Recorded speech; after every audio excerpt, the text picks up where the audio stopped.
Katikulis. Lord, guiding kami sa matagal na kawas sa Manila, lupa sa Maine. Maraming muna kami. Salamat sa mga pray. Amen. Good afternoon, everyone. Okay, so before we start our lesson, let me introduce myself first. I am Angel Grace Rabico, your facilitator for this afternoon. So before we jump into our topic, let us have an activity first. So this activity is called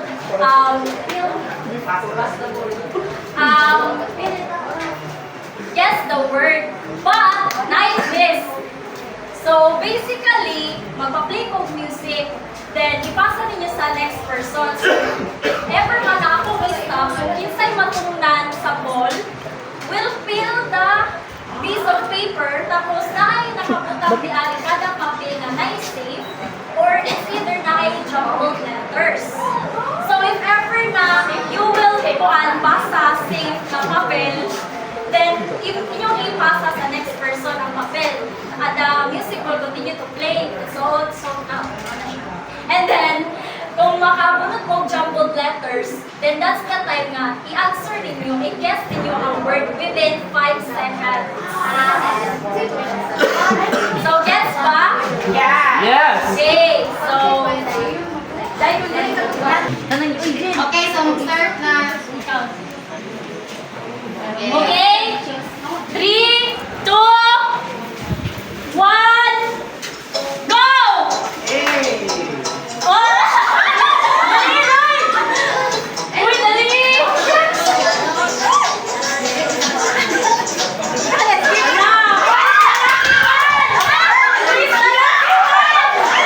Who is the lucky one? Who is the lucky one? Okay?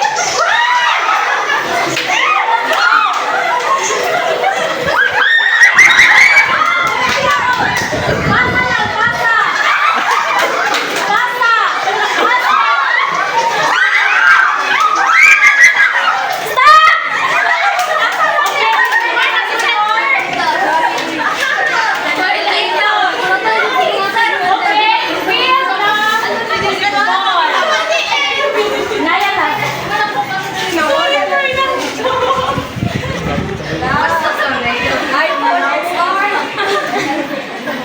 Human tripod. Bokya. Hilom-hilom naman ko ba? Ano man yan? Maala, baka Pasko, pero marigalo ka na. Sa'yo nakabuta. Malas yun yan. Okay. You need to guess it in 5.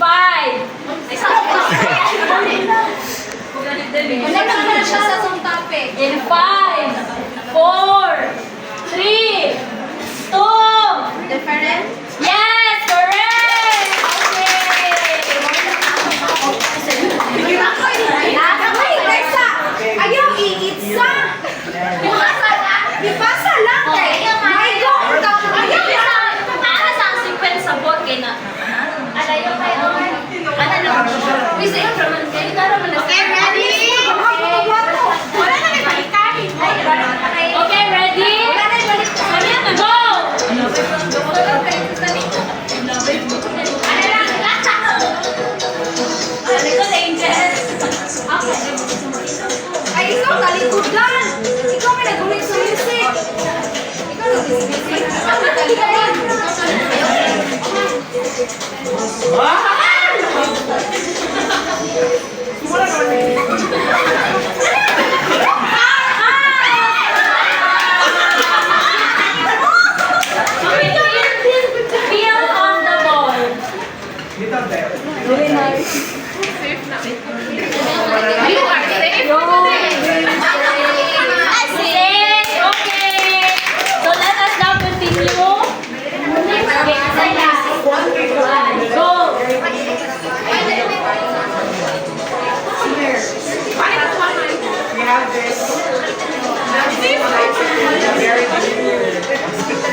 Classifications. Correct. Okay. So Assessment let us of now proceed. Ready?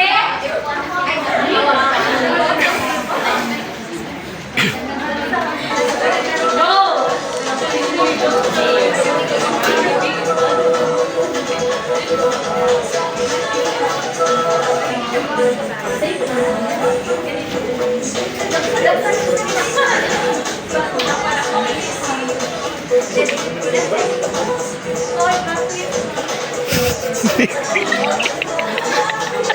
Ay!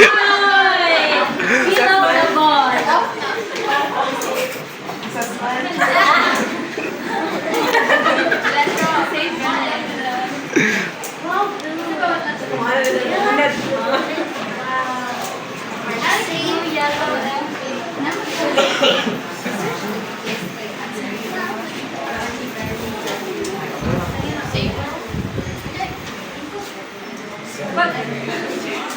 You are sick.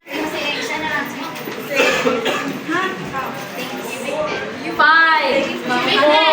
Assessment. Yes. Okay. So congratulations, everyone. The activity is done. So you already know what is our topic for this afternoon. So I will give now the floor to the next presenter. Thank you so much, everyone.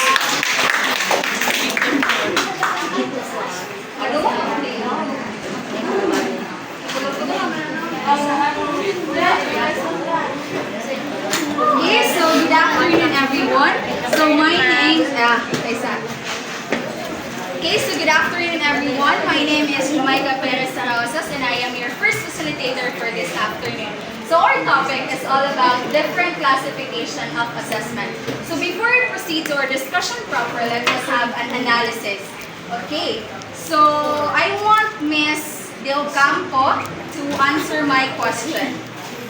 Okay, so first question is what comes into your mind when you hear the when you hear the phrase different classification of assessment, and follow-up question in your own words, how important is different classification of assessment?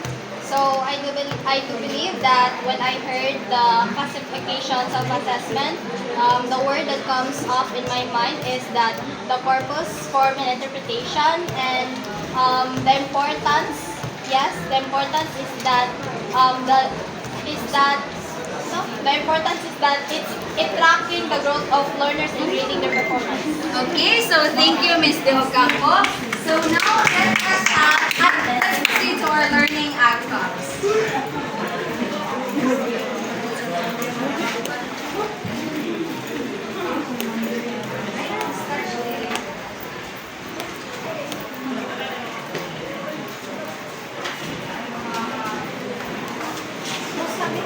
Learning outcomes for this afternoon is, at the end of this lesson, the students will be able to illustrate scenarios, different classifications of assessment, rationalize the purpose of different forms of assessment, and decide on the kind of assessment to be used.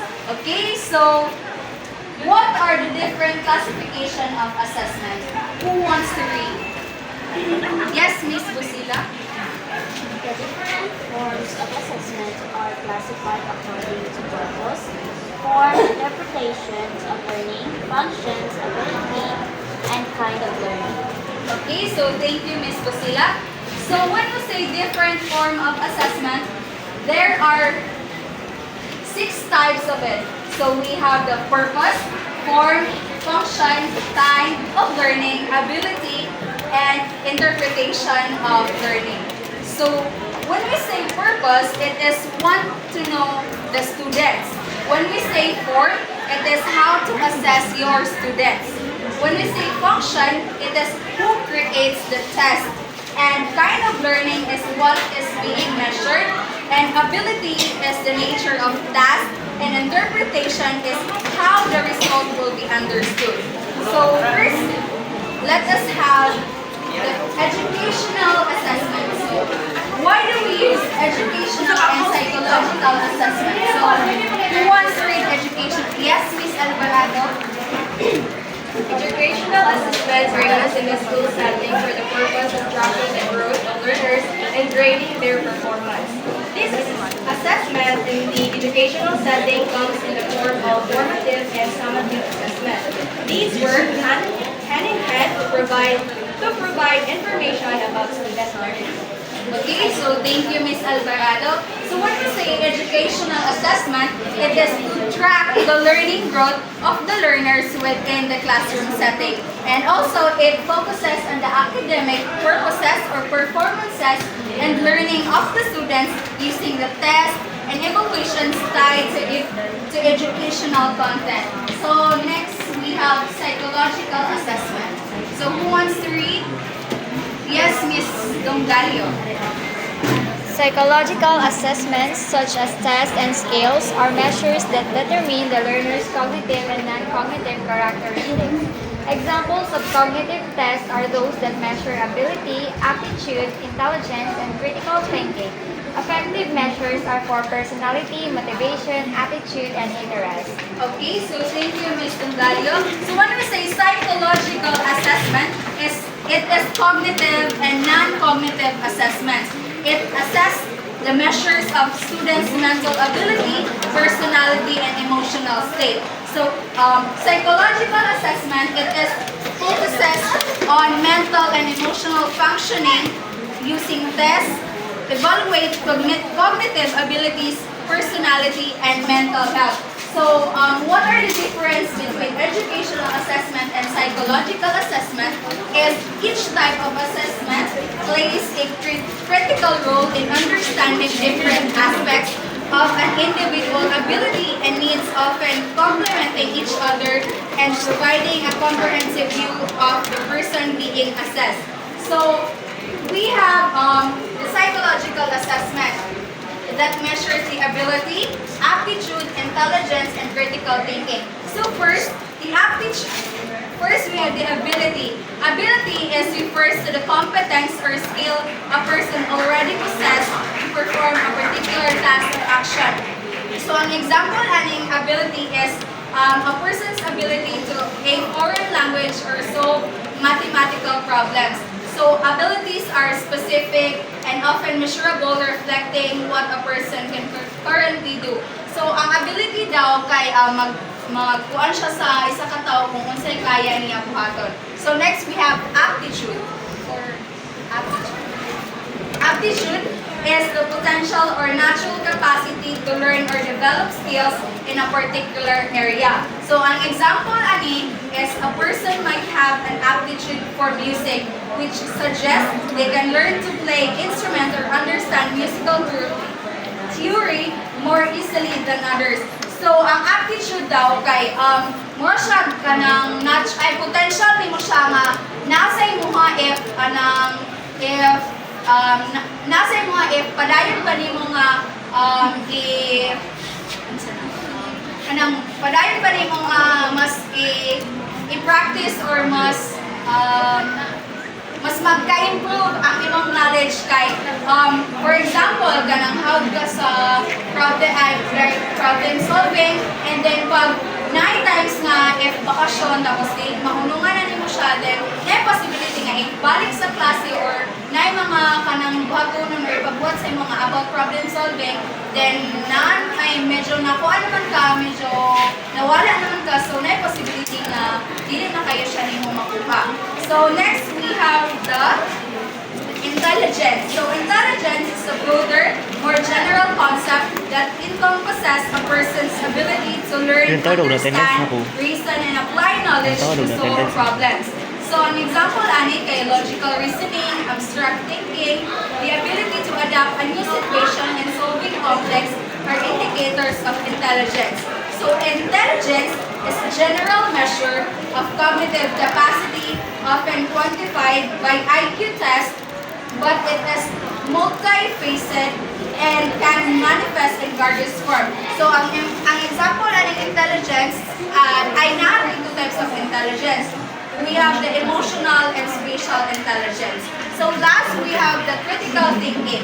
So critical thinking is the ability to analyze, evaluate, and synthesize information in a logical, reflective, and systematic way to make a reasoned judgment and decision. And ang example ani kay kanang mga mutmut bitaw, for example kanang inig magklase na ana ganing honesty is the best policy ang kabutang tapos mag-ingon nga ingana lagi dili daw manahon kay para mas matest inyong knowledge pero ang uban na ang konsensya daw mamatay ang konsensya daw mabagsak so ang uban gyapon kay nagahimo gyapon siya reason para makapasa din mao ko daw ang mga gipag-ingon nga sa college daw kay dili daw kailangan og paglaytay kay kailangan daw pa-diskarte ay and then ang critical thinking is the higher order cognitive skills that requires both intelligence and the ability to apply reasoning to evaluate information critically. So actually, kani siyang upat is pare-parehas lang siya pero ay na siya parehas pero na po siya kada isa niya kay na po siya kanang own nga explanation. So when we say ability man God kay it reflects current skills. Ang aptitude kay indicates potential for learning. And intelligence it is the overall capacity for cognitive functions. And critical thinking is the application of reasoning and analysis to evaluate. And that's all. If you have questions or further classification, we can ask. Okay, so Good afternoon! Okay pa mo na? Yes! Ay, sorry. Okay, so, usa daw to yung gitudlo sa inyo kanina? Usa daw sa vocational assessment? Usa mo to? Again, louder! You see the school setting for the purpose of tracking the Yes! learning. Period! Usa man yung formative? Na-discuss naman eh. Formative is before or during the like acquiring the Yes, please stand up. affirmative, it's all about acquiring the prior knowledge of the learners or students. Correct. How about summative? Sa may na-idea dara? Ay, wala ko na to guys. Guys, isa na summative. Yes? Yes. It is also informative, which is an assessment of our data of what the students have learned throughout the process of learning. Yes, very good. So, nag-aral sila og pagka na to kay very good mo sila magka-student na mo ipag-start niya. Okay, so when do you use paper and pencil performance-based type of assessment? So, kamusta di ay? Ma'am, kamusta na maggamit ka ng assessment, ma'am? When do you think we use the paper and pencil in performance-based type of assessment? Basta na ma'am. Kamusta na ma'am? It could be, may tanong man discussion ni teacher. Magatag siya o ka ng solving problems. Magatag siya o ka ng essays. Magatag siya ginapa-answer sa inyo ha, pero maggamit siya o Paper and pencil. Okay, so who wants to read paper and pencil? Wants to read? Yes. Paper and pencil type of assessment. While single type, they usually come in the form of test types such as binary, short false, short answer, matching type, and multiple choice. Okay, so when we say paper and pencil assessment, are cognitive tasks that require a single correct answer or binary, so like true and false na assessment or short answer or identification, matching type of or multiple choice. So paper and pencil assessment involve written responses. So when we say written, syempre sinulat, and typically used for testing knowledge and understanding of the students. Okay, so understood? Was that? Yes, ma'am. Louder. Yes, ma'am. Go. So performance-based type of assessment, isa mo yung mabasaan eh. Yes, Mr. Amadeo. Performance-based. Type of assessments require learners to perform tasks such as demonstration, arrive a product, shows strategies, and present information. Okay, so can you give me an idea of the performance-based type of assessment, Mr. Amadeo? An example of performance-based assessment. So I think one of which is ethic reporting. Yes, correct. Anyone who can give me an example? Another example? Yes. A dance performance to is display and performance based. Yes, correct. Isa pa dala? Yes. Yes, correct. Isa pa dala? Isa pa kayo mo po an example? Yes, Adrake. I think also performance based is such as is kana mag-produce sila portfolio. Correct. So, kasabot na to sa performance based? Yes. Okay, so this assessment requires learners to perform tasks, demonstrate skill, and produce something. So like sa arts, maghatag drawing si teacher, sa karon demo, reporting, ano siya, performance based. Okay, so next, how do we distinguish teacher-made from standardized test? Yes, wants to read the standardized test?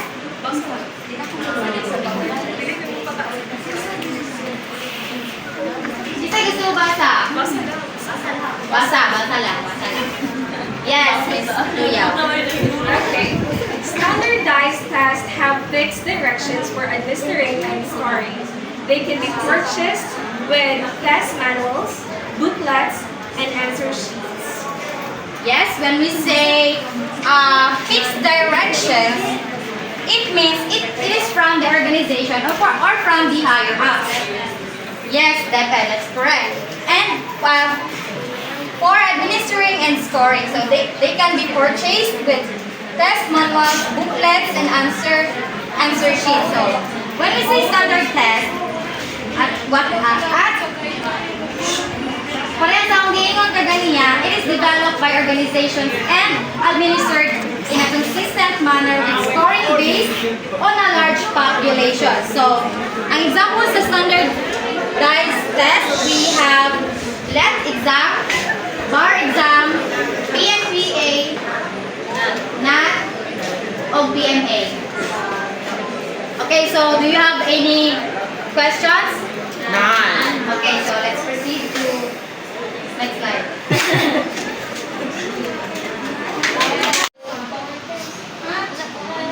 Long test.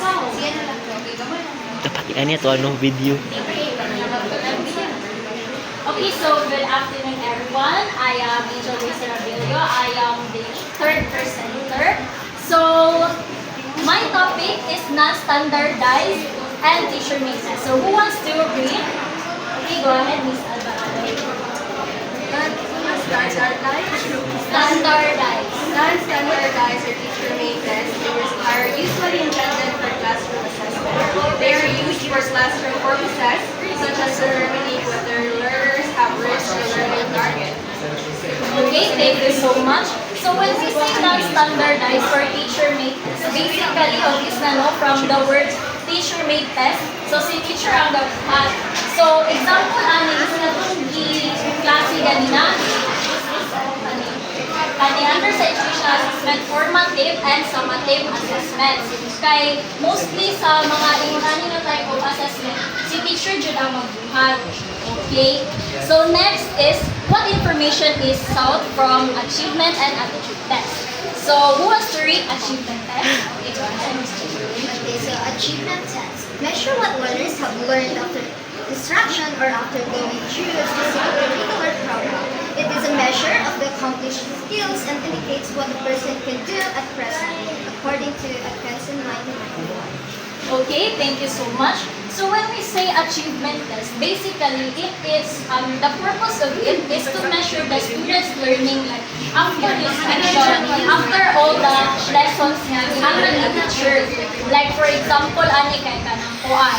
Kanang pwede siya kanang assignments, like to test kung kanang throughout sa lesson ni teacher na abag na natutlo sa student. Then another example is kuan, pwede siyang midterm exam, pwede ko siyang final exam, kanang kung magpa-project si teacher, like to test kung naabagay kanang na-achieve, na-hit ni learners ang learning target na abagay by kanang na-achieve. So, mao na siyang achievement test. So, gets ba what is achievement test? Okay, so next, we have aptitude. Who wants to read? Okay, go ahead, Ms. Linda. According to Logman 2005, aptitudes are the characteristics that influences a person's behavior that aid goal attainment in a particular situation. Okay, thank you so much, Ms. Leo. So when we say aptitude, basically, it is to measure the student's potential to learn or to perform in the future or future endeavors. For example, kuan, kanang naikuan sa student potential nga mo-solve og mathematical problems. Ingon ana, so kuan kanang maghatag ta og test nga kanang mo-assess kung ano mo justify nga kani si student na abad siya potential to solve mathematical problems. So ingon ana siya, that is aptitude. So, okay ba everyone? Yes, ma'am. Okay, so that concludes my part. So I will read now. Good afternoon, ma'am. So now we will be talking about speed test and power test, which is classified into. Ability. So when we say ability, it talks about the nature of. Speed and power. It talks about the nature of the task for the assessment. So when we say speed test, who wants to read? Yes, Miss Luya. Speed test. It consists of easy items that need to be completed within a time limit. Okay, thank you. So when we say speed test, naa siya time limit. Tapos ang mga question ato, it may be easy lang sa isa ka learner. So for example, kanang sa mga IT, ilang professor o time limit. Asa siya 1 minute nga mo type ang iyang learner o as many words as they can in 1 minute. So it may be sayon ra sa ila since dalay ka ng how naman sila mo type, but since na ay time limit maglisod sila. So it measure kung pila ka words ang ilahang ma-type within 1 minute. So when we say power test, who wants to read? Yes, Miss. A power test consists of items with increasing amount of difficulty that is sufficient for a whole test. Okay, thank you. So when we say power test, the items might become harder but without time limit. So for example, a math problem solving test where students solve complex problems without time pressure. So gina-allow dire nga kung paano sila mag-demonstrate o unsa nila pag-understand ang isa ka activity. So pa-demonstrate yun nila tarong since there is no time limit unlike sa speed test. Nakuha? Yes! Questions? Wala. Okay, so let's proceed to criterion reference test and norm reference test. So this one is classified into interpretation of learning. So when we say interpretation of learning, it is how the results are being understood. Okay, correct. So who wants to read criterion reference test? Yes, Mr. Uy. Criterion reference test. A set of standards and the scores are compared to given. Okay, explain. When you hear the word criterion reference test, what do you mean by that? Criterion reference test. A set of standards and the scores are compared to given. I think criterion reference to tests. These are the tests that has a qualifying standard. So therefore, before making the test, the teachers has the ability to standardize the test, and also because of the previous test made by the teachers, she has the capability to compare the score of that, so that the teacher has the time to modify or alter any questions that may be or enhance the like the adaptability of learning of the students when answering. Okay, so very well said. So tabahan na po si Amadeo o unsa to A clap. Sige. 1, 2, 3. So when we say criterion reference test, from the word itself, criterion naa siya'y criteria or naa siya'y standard na ginasunod. So for example, sa 50 item na test, ang 40 to 50 is very high. Ang 30 to 39 is high. 20 to 29 is average. 10 to 19 is low. And 0 to 9 is very low. So when we say criterion, dinatest diri kung na-meet ba nimo ang specific goal or standard nga gihatag sa isa ka teacher. So when we say norm, who wants to read norm reference test? Yes, Miss Sarah Osas. Norm reference test interprets result using the distribution of sample score group. Okay, thank you. So when we say norm reference test, it talks about the scores are being compared sa iyahang kauban. So let's have an example. So for example, ako og naakay upat ka kauban na the same of test at the same time. So for example, ako, si Liam, si Sophia, si Arden, o si Mia. So if si Liam nakakuha siya 95 points, that is considered first place. Kaya siya man ang pinakadako nga iyahang score ang pinakadako. So, for example, si Sophia nakakuha siya 85 points. So, considered as Second runner-up. and ako nakakuha kong 80. Third sa ranking. Si Aiden, 75. And last, si Mia. Okay, so, paano siya i-compare, Mr. Antinorlo? Based on the scores po, ma'am.